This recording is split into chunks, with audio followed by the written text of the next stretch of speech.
우리는 우리 신앙에서 정말 중요한 부활에 대해서 설명하고 있는 부활장이라는 고린도전서 15장을 우리가 계속 보고 있습니다. 그런데 부활이라는 것은 죽은 사람이 다시 살아나는 것, 죽은 사람이 살아나는 것을 부활이라고 이야기하는데, 혹시 한 가지 궁금한 게 있지 않습니까? 지난주에 그 수예배를 끝나고 집에 가는데 제 아내가 그렇게 이야기하는 겁니다. 우리가 죽는 그 순간에 영과 육이 분리되어서 육은 땅에 묻히고 영은 어디로 갑니까? 천국에 가지 않습니까? 그러면 이미 우리가 천국에 간다라는 것은 부활을 경험하고 우리가 천국에 가는 것인데, 그러면 예수님께서 다시 재림하시고 심판하러 오실 때에 무덤 속에서 잠자던 자들이 다시 일어나 부활을 해서 예수님께서 영원한 천국으로 그 부활한 성도들을 인도하신다. 이건 또 어떤 의미입니까? 이미 믿는 그리스도인들은 죽은 그 순간에 하나님 나라에 이끌려 인도함을 받아서 들어가는데, 예수님께서 다시 심판으로 오시는데 죽은 자가 다시 일어나서 그때 또 하나님 나라에 들어간다. 이 표현이 성경에 쓰여 있다는 겁니다. 그래서 왜 그렇느냐라고 이제 저에게 묻는 겁니다.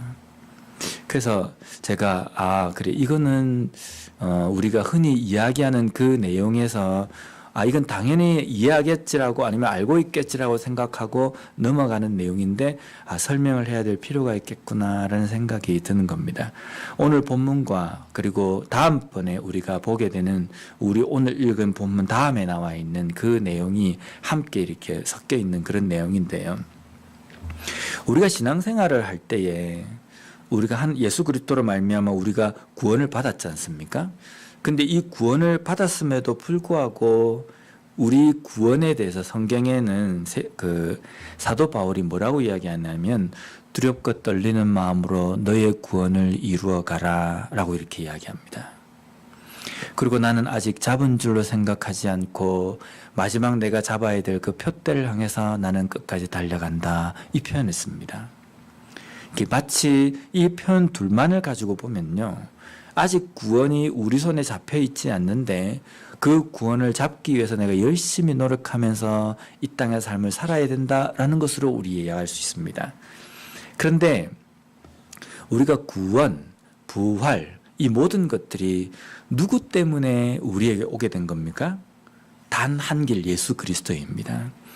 예수 그리스도를 통해서 우리에게 구원이라는 것이 오게 되고, 예수 그리스도를 통해서 우리에게 부활이 오게 되는 겁니다. 물론 여기에서 지금 이야기하는 부활은 믿는 그리스도인들이 영원한 영생을 얻기 위해서 다시 살아나는 부활을 이야기합니다. 믿지 않는 사람들, 하나님을 부인하는 사람들도 죽으면 부활합니다. 그들이 부활하는 이유는 무엇 때문입니까? 영원한 멸망에 처해지기 위해서 부활하는 것이고, 우리 믿는 그리스도인들은 부활합니다. 영원한 영생을 얻는 길로 인도함을 받기 위해서 부활하는 겁니다. 그런데 우리가 성경에서 부활 이야기할 때는 이 믿는 그리스도인들이 영원한 생명으로 들어가기 위해서 다시 살아나는 부활을 이야기하는 겁니다. 그럼 예수님을 통해서 우리가 구원과 부활이 우리에게 오게 되었는데, 예수님께서 우리에게 부여해 주신 구원과 부활은 완벽하다는 겁니다. 완전하게 이루신 겁니다. 예수님께서 2000년 전에 죽으시고 그 죽으심으로 말미암아 우리에게 오게 된 구원, 그리고 예수님께서 다시 부활하신 그 부활하심으로 말미암아 우리를 그 부활의 길로 인도하시겠다고 말씀하시는 그 부활이 불완전하고, 그 뒤에도 계속적으로 뭔가 하나가 첨가되고 또 첨가가 되어서 뭔가 하나하나 만들어져 가지고 마지막에는 완성이 되어야 될 필요가 있는 구원과 부활이 아니라, 예수님께서 우리에게 주신 구원과 부활은 그 자체로 완벽하다는 겁니다. 그런데 우리 이제 인간의 입장에서 예수님께서 우리에게 구원을 주셨지만, 우리로 하여금 의롭다라고 칭하시는 칭의를 우리에게 주셨지만, 우리가 이 땅에서 살아가면서 정말 성경에서 말씀하시는 또 하나님께서 원하시는 의로운 삶, 의인의 삶을 우리가 삽니까? 살지 못한다는 겁니다. 구원받은 백성이지만 여전히 우리는 이 땅에서 죄를 짓고 때로는 하나님을 부인하기도 하고 하나님의 말씀을 제대로 듣지 않고 내 마음대로 고집피며 살기도 하고 이런 삶을 살아간다는 겁니다. 이렇게 살아가는 삶의 이유는 뭐냐면 내가 구원을 받지 않았구나가 아니라 하나님께서 예수님께서 우리를 구원하여 주신 그 구원의 그 일 사역은 완벽하게 이루어졌는데 우리가 여전히 이 땅에 육신의 몸을 입고 살아가기 때문에 구원받은 백성으로 이 땅의 삶을 살아가지만 여전히 우리는 신분은 의인이라는 신분으로 우리에게 주셨지만 우리의 삶은 변화가 되지 않았다는 겁니다.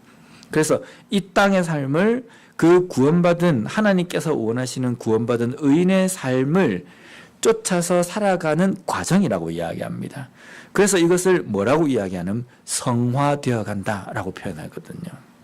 성화가 되어 간다는 것이 뭔가 우리가 구원을 받기 위해서 어떤 우리의 노력이 필요하다는 의미가 아니라 이미 우리는 구원을 받았지만 구원받은 완벽한 하나님께서 원하시는 모습이 되어져 가는 과정을 이 땅에서 겪는 겁니다.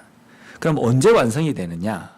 우리가 죽으면 완성이 되는데 그 죽음 이후에 또 완벽한 이제 최종적으로 결정이 되어서 완벽하게 변화가 되고 완성이 되는 때가 언제냐면 그게 예수님의 심판의 때입니다. 재림하셔가지고 심판하실 때 이제 그 심판하시면 선고를 내리지 않습니까? 예수님께서 선고를 내리면 그것으로 이제 끝이 난다는 겁니다. 그때 이제 우리가 만약에 굳이 표현을 한다고 한다면 구원의 완성 그리고 우리 인간은 영원한 의인의 삶으로서 영화되었다라고 이렇게 표현한다는 겁니다. 부활도 마찬가지입니다. 예수님께서 우리에게 주신 부활은 완벽한 겁니다. 더 이상 어떤 부족한 부분도 없고 뭔가 또 다른 어떤 것이 첨가될 필요가 있는 것이 아니라 예수님께서 우리에게 주신 부활은 완벽한 부활입니다. 그렇기 때문에 우리가 죽으면 곧바로 부활을 하게 되는 겁니다. 그리고 믿지 않는 자는 영원한 지옥에, 믿는 자는 영원한 천국에 우리는 곧바로 인도함을 받는다는 겁니다.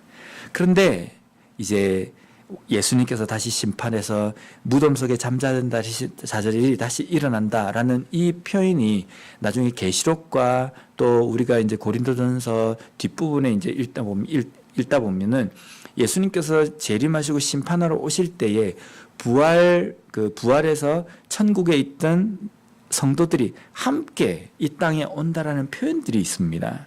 그래서 그 이 땅에 오기 때문에 그 오는 영혼들이 육신에 잠자고 있던 그 땅에 잠자고 있던 그 육신과 같이 결합을 해서 무덤 속에서 나온다. 그래서 이걸 부활이라고 표현하는데 이 이론도 이 신학적인 이 이론도 모순이 있기 때문에 요즘은 이렇게 표현하지 않습니다. 왜냐하면 이제 이거는 이제 다음번에 우리가 이제 살펴볼 텐데요.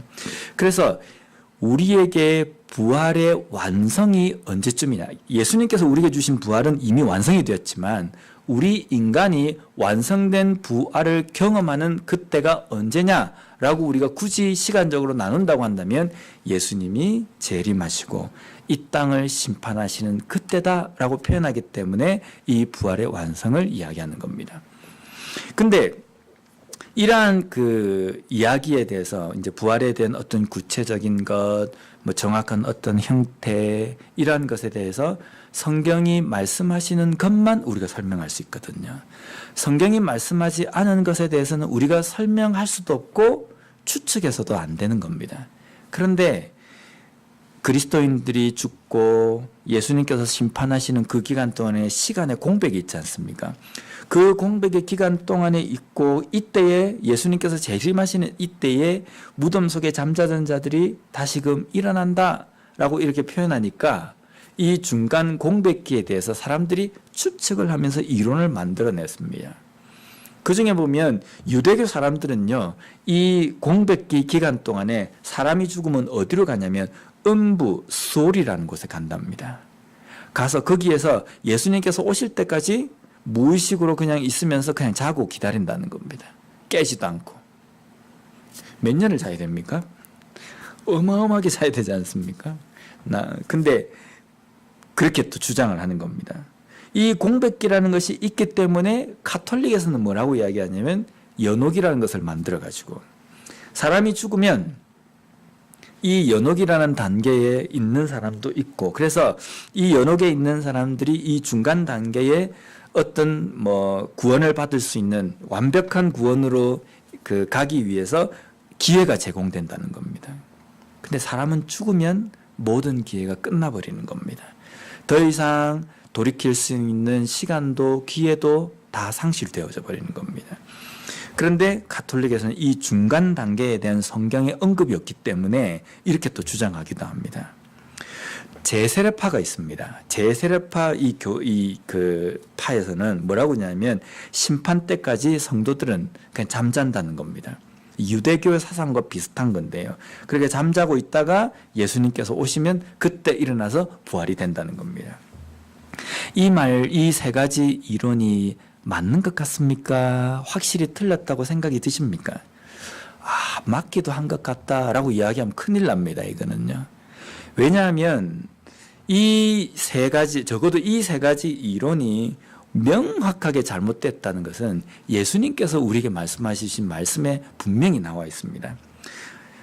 우리가 먼저 알 수 있는 것은 예수님께서 비유로 말씀하신 말씀 중에 잘 알고 있는 부자와 나사로 비유가 있지 않습니까? 누가복음 16장에 나오는데 부자와 나사로가 한날 한시에 죽어서 부자는 어디로 갔다고 되어 있습니까? 지옥에 가고 거지 나사로는요 아브라함의 품에 안겼다. 이 말은 아브라함의 품에 안겼다라는 것은 당시 유대인들의 사상 속에 아브라함의 품이라고 아브라함이 있는 곳이라는 것은 곧 바로 그게 하나님의 나라라는 개념이 있기 때문에 이렇게 표현이 쓰여진 겁니다. 한날 한시에 죽은 부자와 거지가 한 사람은 지옥으로 가고 한 사람은 바로 천국에 가 있는 모습을 예수님께서 제자들에게 설명해 주시면서 그렇게 표현하고 있는 겁니다. 예수님께서 설명하신 게 확실하지 않습니까?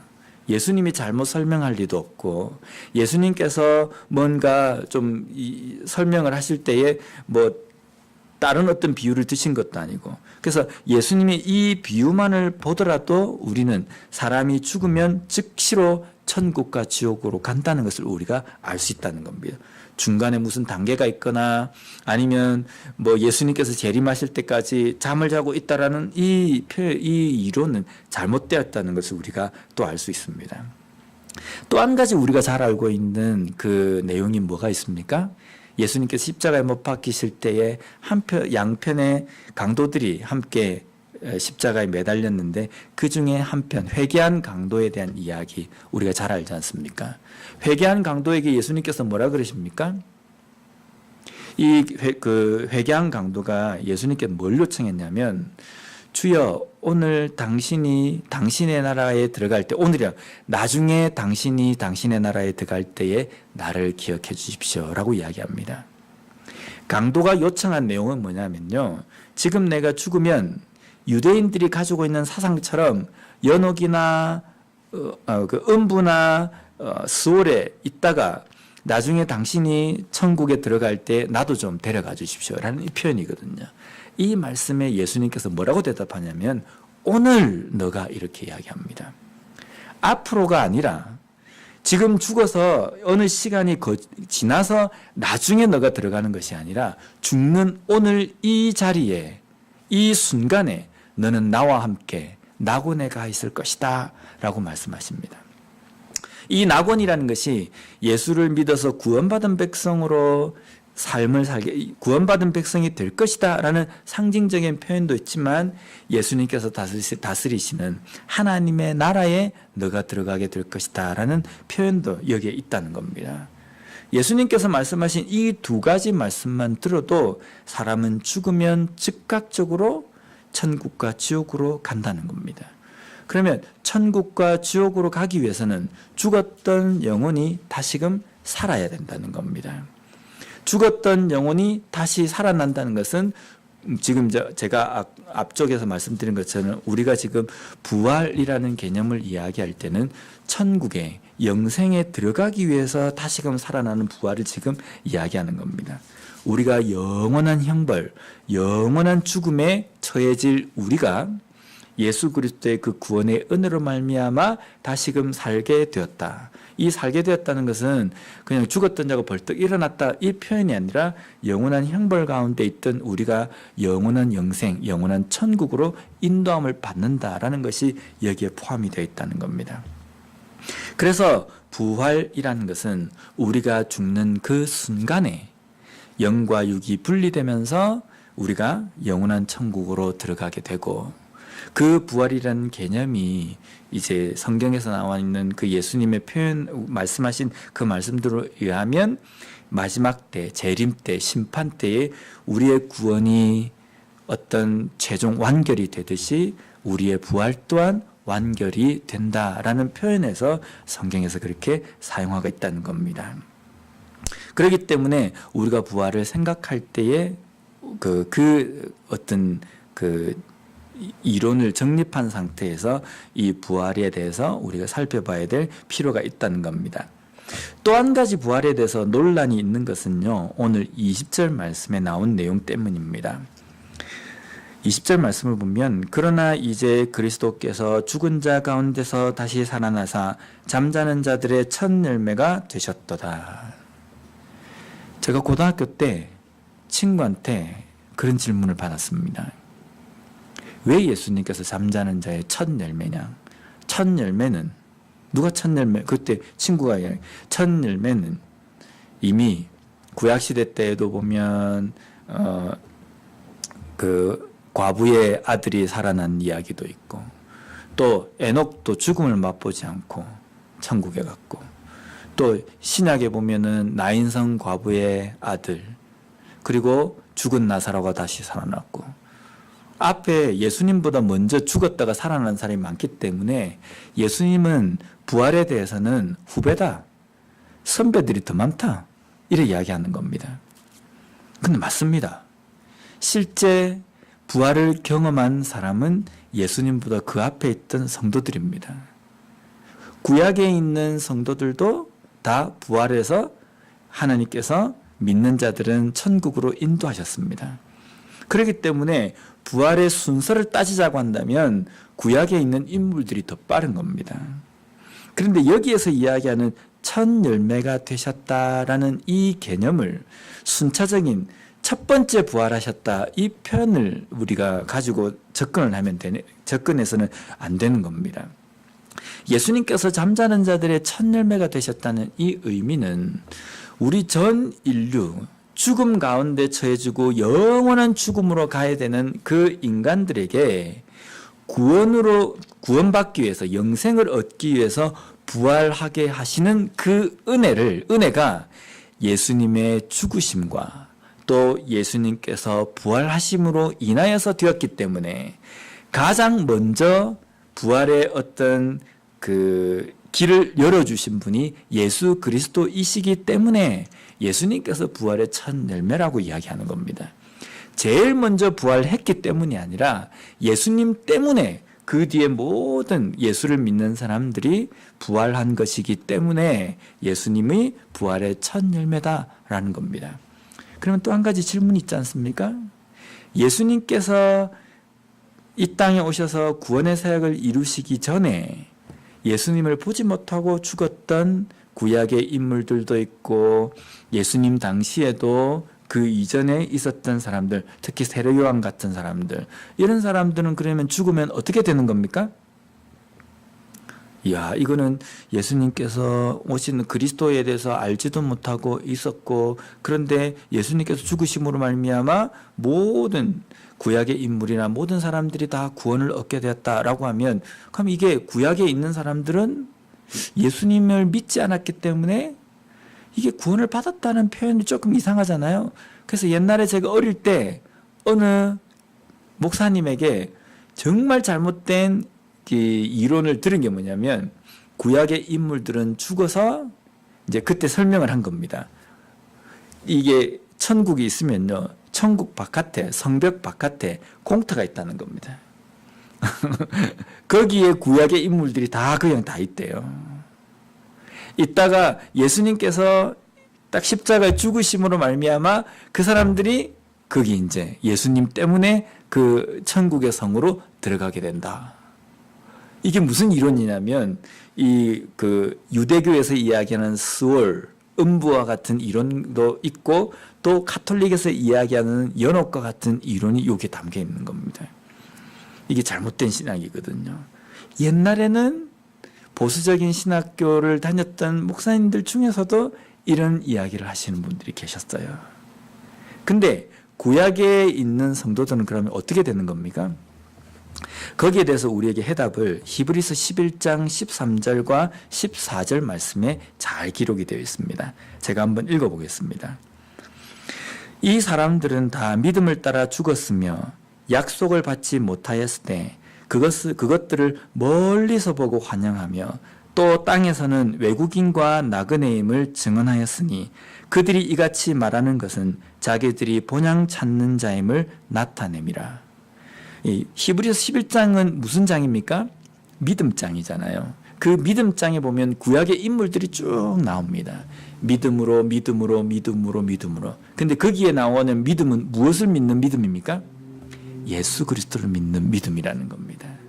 하나님께서 그 구약에 있는 인물들에게 언약을 주신 그 언약을 믿는 믿음. 하나님께서 구약의 인물들 이스라엘 백성들에게 주신 언약이 뭡니까? 예수 그리스도이지 않습니까? 구원의 은혜지 않습니까? 그 구원의 은혜를 믿는 믿음으로 말미암아 그들이 이 땅에서 여러 가지 겪는 어려움과 그러한 삶 속에서도 현실에 집중하고 안주하지 않고 앞으로 가야 될 영원한 본향인 그 천국을 바라보고 믿음으로 살았다라는 것을 히브리서 11장에 설명하고 있습니다. 그러면서 13절과 14절은 뭐냐면 이 사람들이 다 믿음을 따라 죽었지만 약속을 받지 못하다. 여기 약속이 뭐냐면 예수 그리스도 메시아를 이야기하는 겁니다. 메시아를 받지 못하였을 때라고 표현이 되는데 이것은 그들이 예수님 그 구약시대 인물 아브라함부터 해서 쭉 나오지 않습니까? 그 구약시대 인물들이 메시아 예수 그리스도를 알지 못하고 죽은 것이 아니라는 겁니다. 그들이 하나님을 통해서 메시아 그 구원자에 대한 약속을 받은 사람들입니다. 그런데 약속을 받지 못하였다라는 이 표현은 하나님께서 하신 그 약속이 이루어지는 것을 자신들의 눈으로 목격하지 못하였다라는 표현입니다. 살아서 메시아가 이 땅에 와서 인류의 죄를 위해서 구원의 사역을 이루시는 것을 목격하지는 못했지만 그것들을 멀리서 보고 환영하매라고 되어 있거든요. 그들이 그 약속을 받았지만 앞으로 이 일이 이루어지는 것이구나. 그것을 붙들고 믿었다라는 이 표현이 멀리서 보고 환영하며 그러면 그 구원의 은혜 그리고 그 구원의 은혜로 말미암아 오게 되는 부활을 직접 경험하고 목격은 하지 못했지만 이들이 그것을 믿음으로 말미암아 어떤 삶을 살았냐면 땅에서는 외국인과 나그네임을 증언하였으니. 왜 외국인과 나그네입니까? 원래 내 고향은 본향 천국이라는 겁니다. 부활함으로 말미암아 하나님께서 다스리시는 그 하나님의 나라에 나는 들어가게 된다는 것을 신약의 인물뿐만 아니라 구약에 있는 인물들도 그렇게 믿고 그것을 증언하며 이 땅의 삶을 살았다라는 겁니다. 그리고 그들이 이같이 말하는 것은 자기들이 본향 찾는 자임을 나타냄이라. 결국은 구약에 있는 성도들도 예수 그리스도 메시아에 대한 그 언약을 예언으로 받았다는 겁니다. 받았고 그것을 믿었기 때문에 그 성도들도 죽은 후에 하나님께서 그들을 부활시키셔서 영원한 천국으로 인도하여 주셨다는 거예요. 지금 어디에 있습니까? 그 사람들은요. 천국에 있다는 겁니다. 예수님께서 죽으시기 전에도 그들은 천국에 있었다는 겁니다.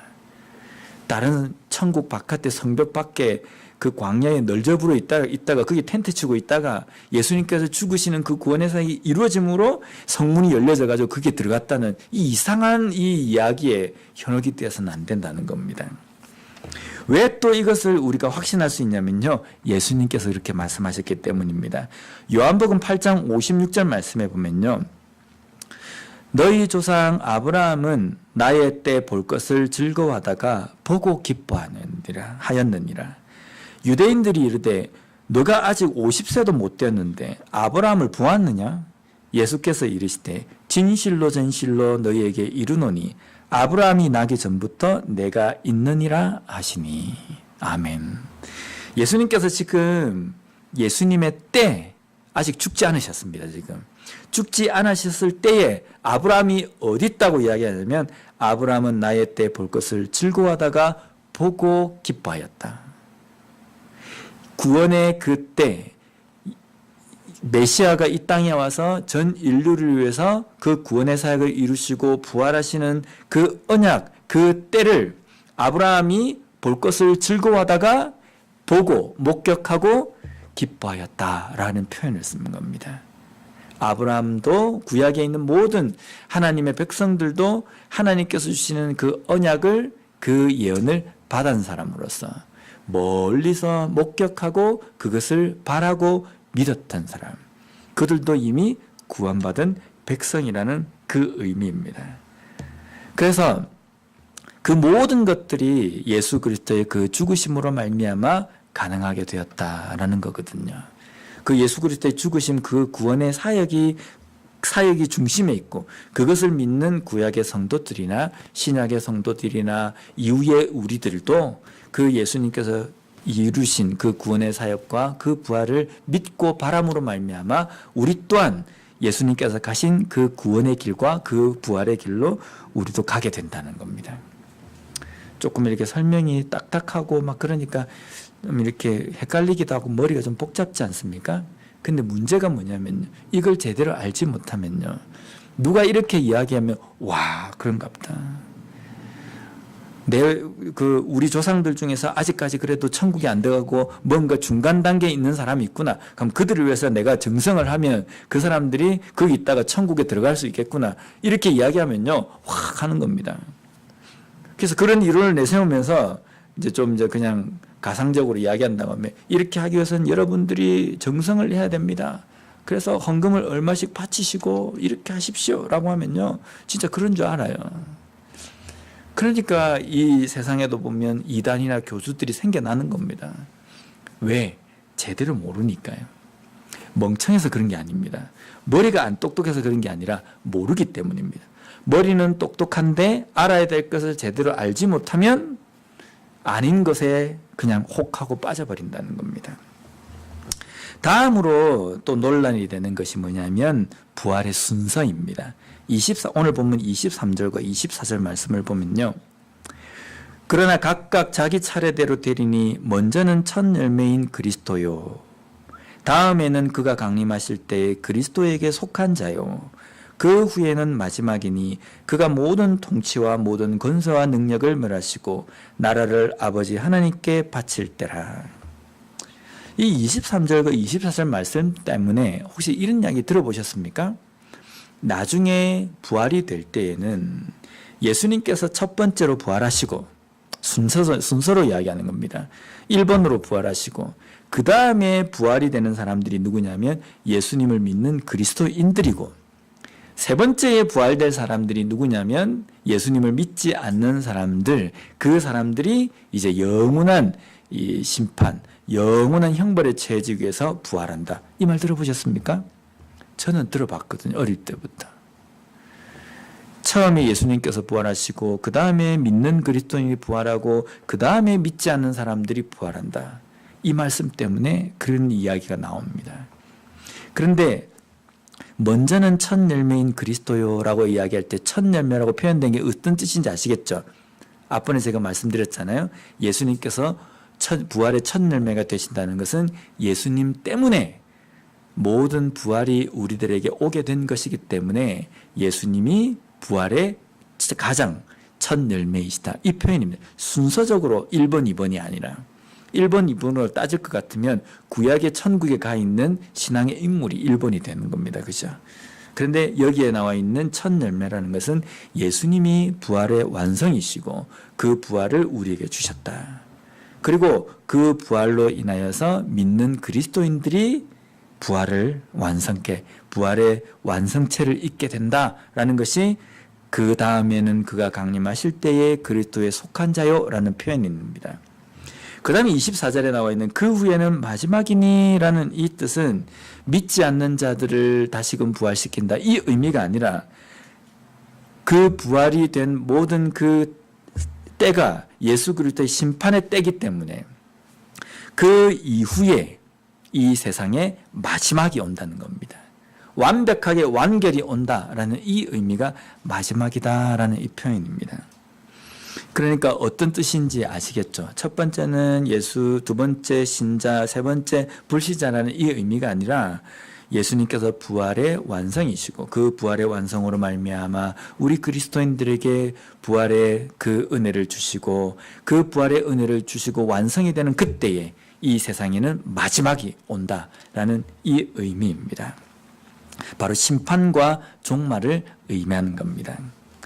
우리의 믿음에서 부활은 정말 중요합니다. 중요한 것만큼 잘못 이해를 하는 경우도 많이 있습니다. 그리고 잘못 이해하면 이 중요한 부활을 그 의미하고 완전 다르게 우리가 알 수도 있다는 겁니다.